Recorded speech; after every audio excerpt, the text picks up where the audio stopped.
Both players at 2-0-1, so technically undefeated, and what a mess of a board state. We're going to catch you up on it. Kevin Jones is up a game with Bant Company.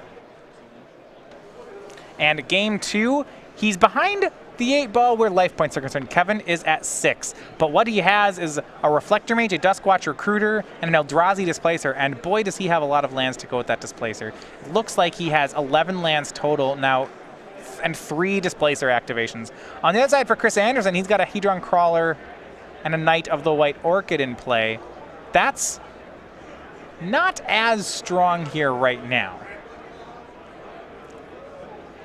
And so despite being on white life points, Kevin appears to have taken control of the situation. So here's that combo we were talking about earlier. The Reflector Mage, Eldrazi Displacer combo. That is obscenely powerful. Right. Chris Andersen used to have a Knight of the White Orchid and an Eldrazi Displacer in play, but no more.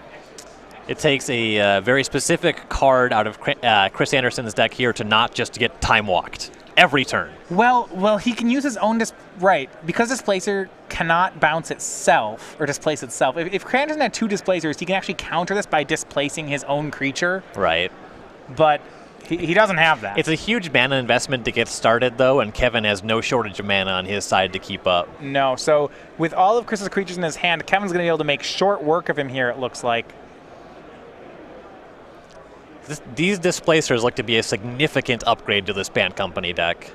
Yeah, and we've seen a lot of decks start to take on Eldrazi Displacer, whether it's this mono-white Eldrazi deck.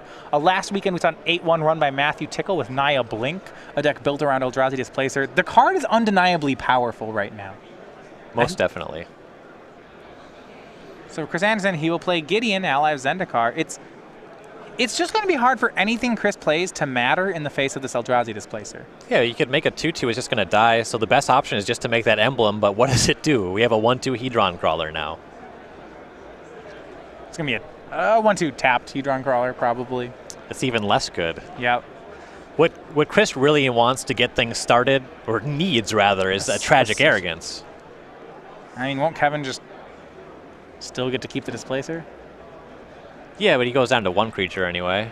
That's a start. Yeah.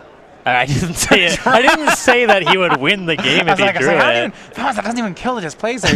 Then Kevin would just cast Collected Company. It doesn't even do anything. He needs a lot of sweepers. Plays Sylvan Advocate, plays another land. He attacks Chris Andersen down to 11. And Eldrazi Displacer just taking control of the board.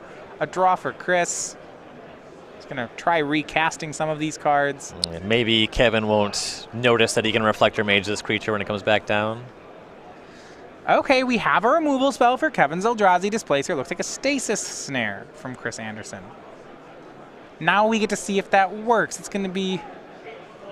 Oh, wow. Kevin's going to use Reflector Mage to tap, to bounce the... Displacer to bounce the Reflector Mage and bounce the Hedron Crawler to Andersen's hand. Yeah, it just takes the value that was on the table while it was there. Unfortunately, you can't bounce your own creatures with Reflector Mage. Right. I mean, that would make this combo even more absurd. And it's immune to removal. And Knight of the White Orchid from Chris. Counting, yeah. Chris can get into planes with this. I have 1,000 lands. You have 2,000 lands. Now Chris has 1,001, so he's closing the gap. Interestingly enough, despite being the monocolor deck, Chris Andersen does not have access to very many colored mana sources for that Eldrazi Displacer. Yeah, that is another thing in this deck. No matter how hard you try, the Knight of the White Orchid can't find a colorless source. There's no colorless basic land dual lands. It's a dual land. It's a white colorless dual land. I mean, that was actually one of the first things I thought when we revealed wastes and we had fetch lands in Standard. Are we going to be able to fetch for a land that is a wastes? We have not designed that card just yet. It's such a narrow card. They're going to print it inevitably, right? Wasteful planes. Yeah. It's really weird, though. It doesn't make a ton of sense to have a land that taps for blue and is a wastes. Because like the fact that it doesn't do anything. The fact that it is a wastes makes it unable to be an island, right? Yeah. No, actually in the rules that doesn't even work. Because the wastes have no basic land type. Okay, so we'll just never see that. Yeah, I think once you give a type, no, you'd have to change the rules. You could make a land with the type land island that just tapped for colorless.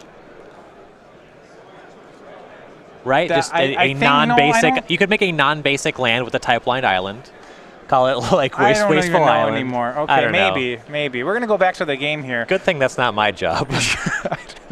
This is where this is where I have to get out the design rule book.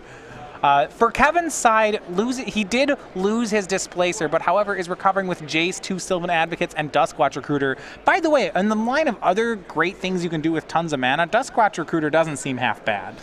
Yeah, you can find quite a few cards off the top of your decks with that. But he has to keep care here. There's a lot of mana in play for Chris Andersen. And what happens there is Chris Andersen goes for a tap on end step with Eldrazi Displacer. Kevin Jones uses Bounding Crassus. Well, it's actually going into Kevin's combat. Chris was trying to displace creatures to prevent the attack from being lethal.